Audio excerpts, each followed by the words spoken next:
chocolate.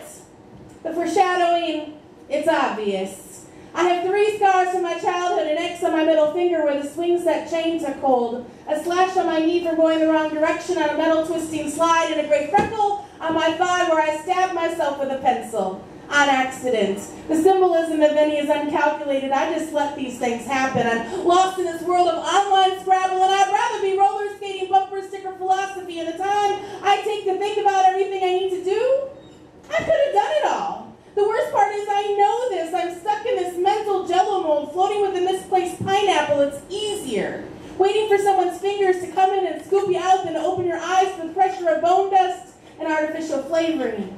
I call myself an artist, but I struggle with actually doing my art. I get into organizing because it takes that responsibility off my shoulders. I take compliments poorly. They inhabit my over-analytical brain, remind me that I could be doing so much more. My first time off that high dive at age 5, I just went for it. Things were certain then. You did good. You got a Dairy Queen dip cone. These days, you can work your ass off and land in an apartment full of rejection. It's the curse of creative people, she tells me, to exist in this world of expectations. You grow up, get a job, get married, have kids, retire, die. I haven't done any of these things recently, and I don't think I want to, but figuring out what I do want, that's the real hurdle. I get these huge ideas, start making plans, and then freak myself out with the possibility that it might actually work. Then what? There's no order to things in a world that simplifies life into procreation and picket fences. Each year, I gain empathy for those crazy artists, the ones that commit suicide or drink heavily or cut off body parts. Not because I see myself jumping off any of their bridges, but because I share their confusion, that out-of-placeness, that inability to answer questions posed in holiday letters and school essay assignments. What are you doing with your life? Once, my sister and I entered this Easter coloring contest, and she laughed at me for painting my bunny purple, informing me that there are no purple bunnies in real life. But those judges must have sensed something in a 4-year-old's crayon strokes to offer encouragement.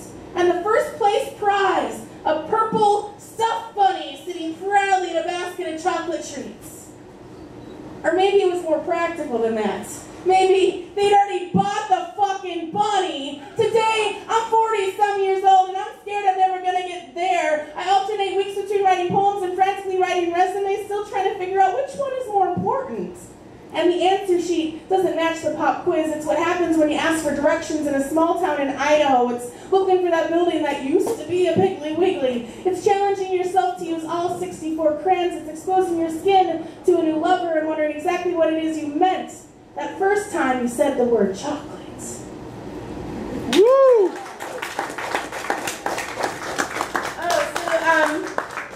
I was on the Seattle Poetry Slam team this year, and we have a few copies of our chapbook, our team chapbook left, so I have those tonight. We're also, if anybody's going down to Bumper Shoot in Seattle this weekend, we're performing as a team on Sunday in the Battle of the Bumper Shoot. Battle of the Word is what it's called. The Battle of the Word at Bumper Shoot on Sunday at 3:30. It's the Seattle Poetry Slam team versus the Rain City Poetry Slam team versus Seattle Youth Speaks Poetry Slam team. And Seattle, I hear, is the reigning champion. So that's cool. Hopefully I don't screw it up for them.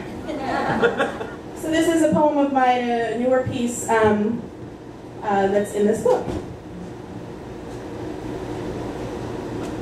It's called When the Blackbirds Fell. Still serving food? Oh, yeah.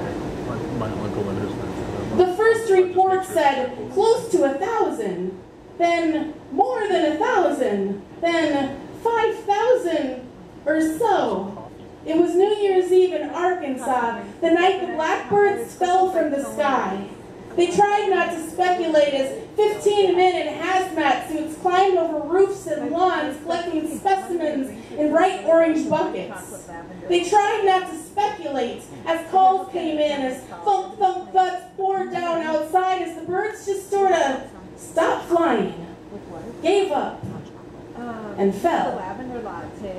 This was my first winter in rural Minnesota, safe from dropping bombs of red and black feathers, learning about heating oil and nonprofit politics in a conservative tundra.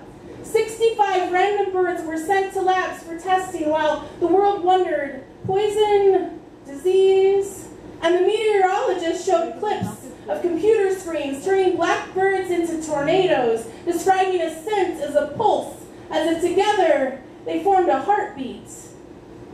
In the winter, birds roost in large groups for safety or warmth or an audition for a Hitchcock flick. I move around an empty house. The cat's paws echo against the walls. A tree scrapes the front window. This takes some getting used to. I spend most of my time wrapped in blankets in the wood-paneled back room, reading stories online of falling birds and trying not to feel the effects. The reports come back. Blunt force trauma, blood clots in the body cavity, internal bleeding, empty stomachs, no toxicity, major organs normal, no disease. They say the birds just started flying. They say the birds soared into trees and houses.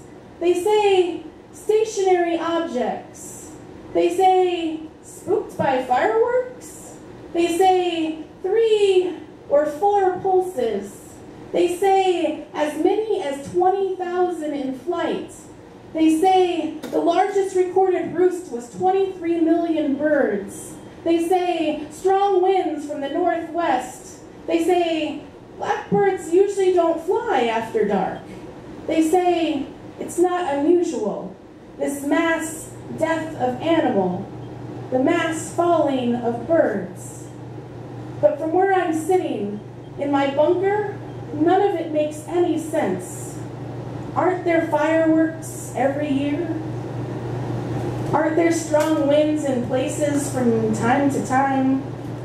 Haven't I watched the blackbirds roost in the city without incident? Haven't we all heard them talking? I don't have the answers either. I thought I found a safe place to hide.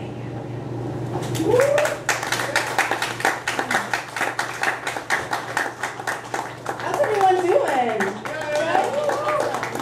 So I grew up in California and in Vallejo, which is northern Bay Area, and I have an older sister and a younger brother, and we didn't have the same taste in like anything. So I was a big Duran Duran fan. Like John Taylor, like, was the shit. Like I had a poster of him on my ceiling, over my bed. It was great. My sister liked this other band, and that's what this piece is about. My sister and her friends really liked Menudo. Do you guys know who Menudo is? Anybody? Anyone?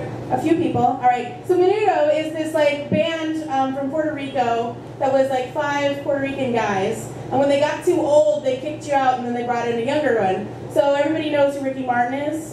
Show of hands, Ricky Martin. So Ricky Martin got you started Menudo. And they would choreograph dances to their songs. And so each song had a very specific choreographed dance. So when the old guy got thrown out and the new guy came in, he had to learn all the same dance moves. And it was very, very specific. And they usually performed in like colored, like, think Elvis Presley, but more Puerto Rican, flamingo dancer. And they were on Sesame Street every once in a while, teaching us Spanish words.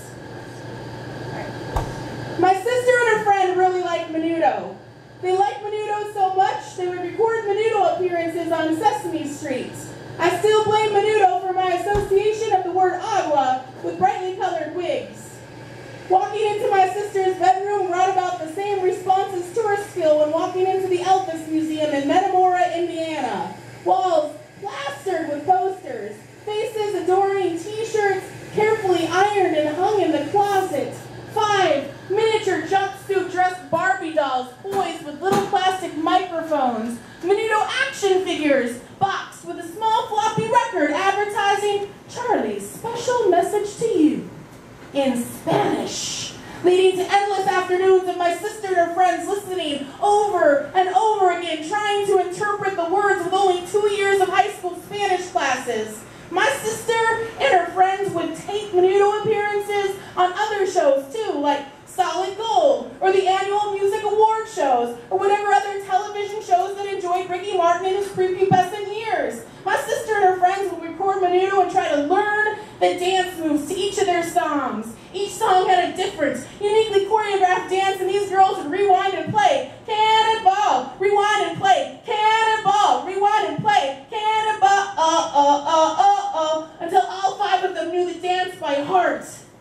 My sister and her friends signed up for a talent show outside the strip mall, in the parking lot between Safeway and Showbiz Pizza. My sister and her friends got special outfits, black spandex pants and different colored t-shirts, each with the face of one Menudo or the other across their chests, transferred from the pages of Teen Beat magazine onto cotton at T-Shirts Plus.